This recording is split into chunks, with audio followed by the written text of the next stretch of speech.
ધાંગધ્રા શહેરના સુથાર શેરીમાં મકાનમાં આગ લાગવાના મામલે 2 આરોપીઓને પકડી પડાયા. આરોપીનું રિકન્સ્ટ્રક્શન કરી વધુ તપાસ પોલીસે હાથ ધરી. ફરિયાદીના જાણવાજોગ ફરિયાદના આધારે પોલીસે તપાસ કરતા આગ લગાડવામાં આવી હોવાનું બહાર આવ્યું.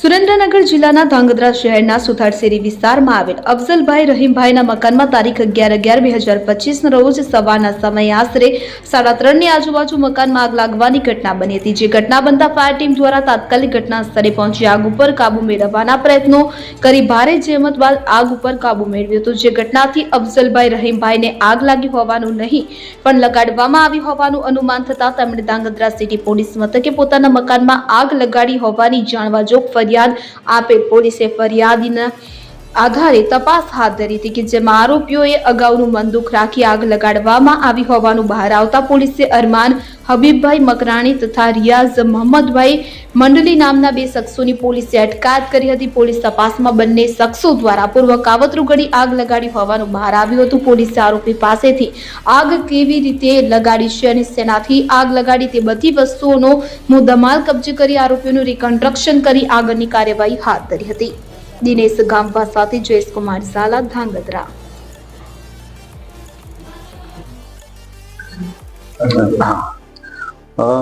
ગઈ તારીખ 11/11/2025 ના રોજ સવારે આશરે 3:30 થી 4 વાગ્યાના સુધીમાં કોઈ પણ સમયે ધાંગધ્રા સુથાર શેરી ખાતે મકાનમાં આગ અકસ્માતનો બનાવ બને, જેમાં અફઝલભાઈ રહીમભાઈ પોપટભાઈ કોરડિયા તેઓનું મકાન હતું અને તે મકાનમાં આગ લાગેલ.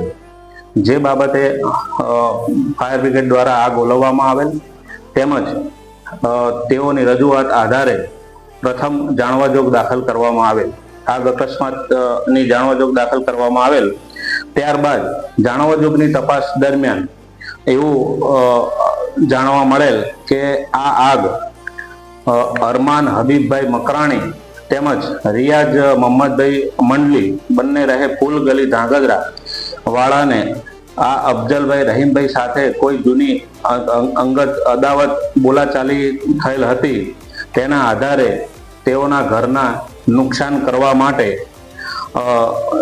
તેમજ એને આ સામાવાળાઓએ આરોપીઓએ ફરિયાદી પાસે તે મકાનની ચાવી માગેલ, પરંતુ તેઓએ આપેલ નહીં.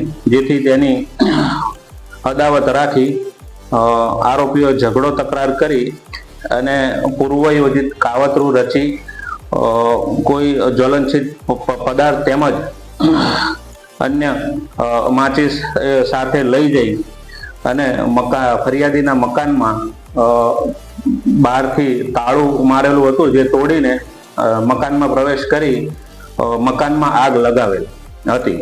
જે બંને આરોપીઓને પકડી લેવામાં આવેલ છે અને તેઓ પાસેથી મુદ્દામાલ જે બાઇક છે બધું રિકવર કરવામાં આવેલ છે અને તેઓનું રિકન્સ્ટ્રક્શન પંચનામું કરવામાં આવેલ છે અને આગળની તપાસ હાથ ધરવામાં આવેલ છે.